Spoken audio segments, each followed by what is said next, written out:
almost 2:30 ng madaling araw mga kabagkat. Pero ito, gising pa rin ako. Katatapos ko lang kasi maglaba. Kasi day off ko ngayon.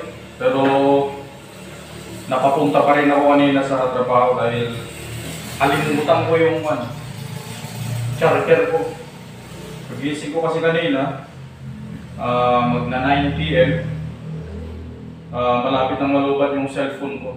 Kaya naligo ako agad and then pumunta ako sa trabaho.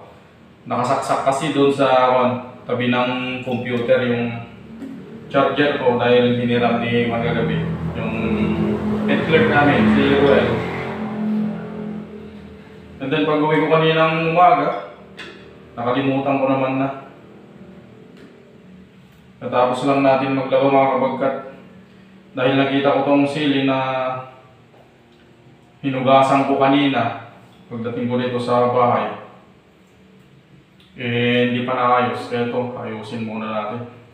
Artem kung tawagin sa aming mga Ilocano mga kabagkat. Yung sili.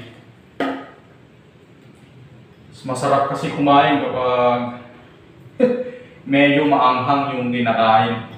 Nakakagana din mga kabagkat, di ba? Medyo mga kabagkat. Medyo mura ngayon ang sili. Medyo marami-rami to. Kasi 10 piso lang to. Pero mahigit kwanto. Siguro sa duangarakong. Amuyo yung duangarakong sa Ilocano. 2 dakot, ganun. Ganun ang karami niya ngayon mga kabagkat. Mura kasi yung sili ngayon na labuyo.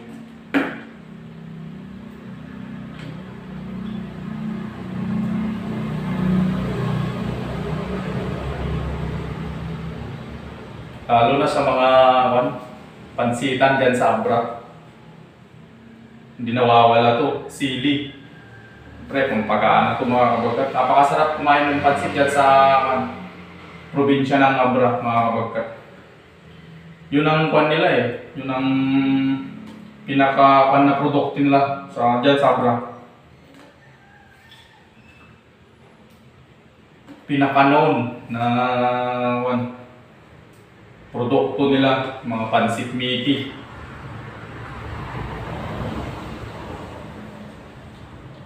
Kagandahan din mga kabagkat doon. Doon na mismo sa kanilang mga bahay kung saan sila nagpapatayo ng mga ganong kainan. Baga wala na silang inuupahan. Hindi katulad dito mga medyo na lugar. Kailangan mong mangupahan sa mga space para may tayo mo yung negosyo mo. Tikman natin.